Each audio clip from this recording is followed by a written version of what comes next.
Watching us tonight, the fascinating saga of Cindy Sheehan. That is the subject of this evening's Talking Points memo.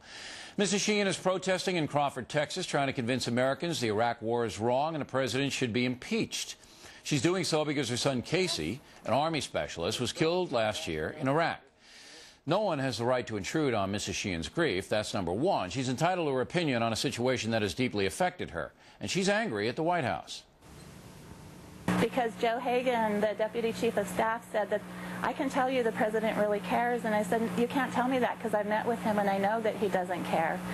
And I told them that I feel that my son didn't die for a noble cause. Well, here's something very strange.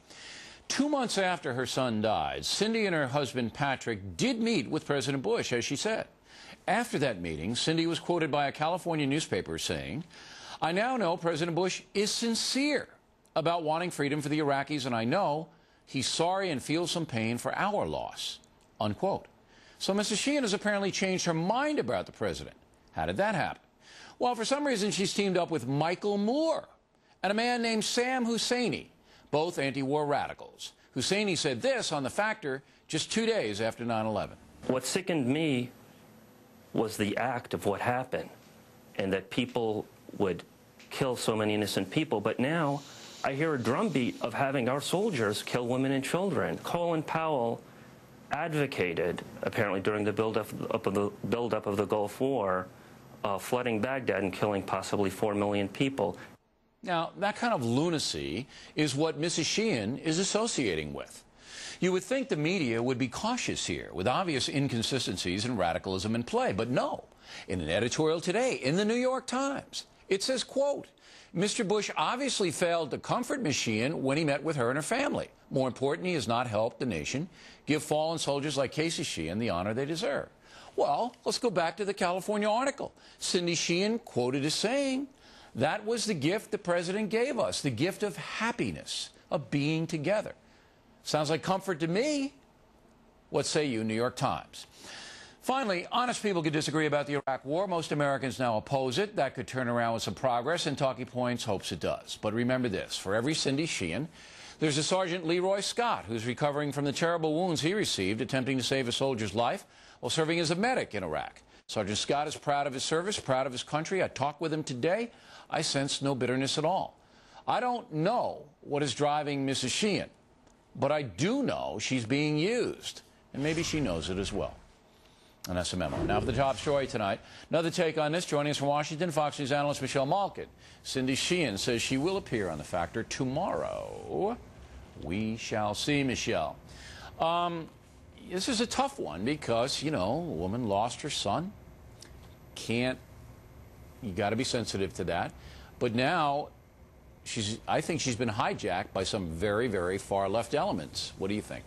Well, I do want to emphasize what you said, Bill, which is that losing a child in any situation, whether it's in a war, from an accident or disease, is one of the most painful of human experiences. And Mrs. Sheehan deserves compassion and sympathy. And apparently, according to the accounts from last year when President Bush met with her, that's exactly what she got.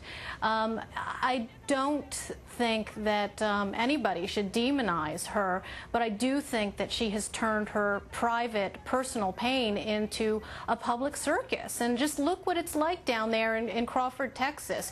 You've got people surrounding her, people who are all too happy to help push her over the edge, yelling and screaming that the president was the one that killed her son.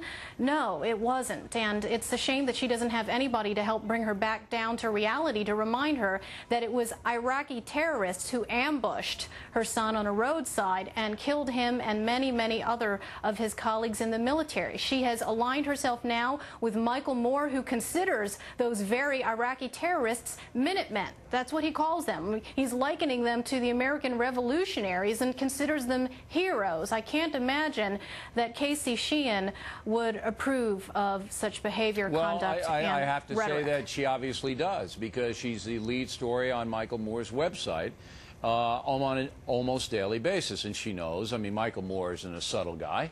Everybody knows where he stands. So, I mean, I think Mrs. Sheehan bears some responsibility for this, and also for the responsibility of other American families who have lost sons and daughters in Iraq who feel that this kind of behavior borders on treasonous. You know, you got to think about those people as well. What about their feelings? What about the sergeant I talked about? What about his feelings? You know, that this woman is now saying that the U.S. government are murderers and all this crazy stuff. So I think we have to be compassionate, as you said, toward Mrs. Sheehan, but I do believe that she has to take responsibility for her actions. No question. Now, she's being used by the New York Times and other, you know, people who have an agenda. Don't you think she's being used?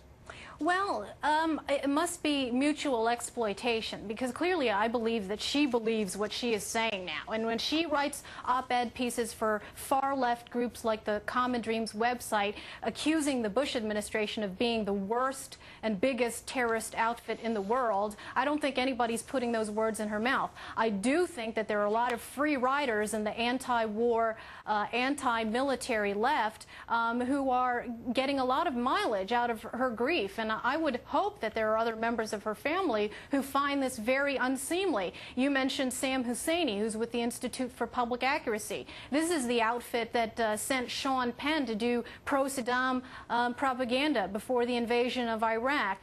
There's a larger group involved here, a coalition called the United for Peace and Justice Coalition. And among them are a group called Code Pink, which is headed by Medea Benjamin, who's a terrorist sympathizer, dictator-worshipping propagandist, and Mrs. Sheehan has hooked up with her at various counter-demonstrations, and these people have an agenda of basically undermining the military. There's no question that she has thrown in with the most radical elements in this country. That is. Now, it happened before. Some of the 9/11 families also took this road.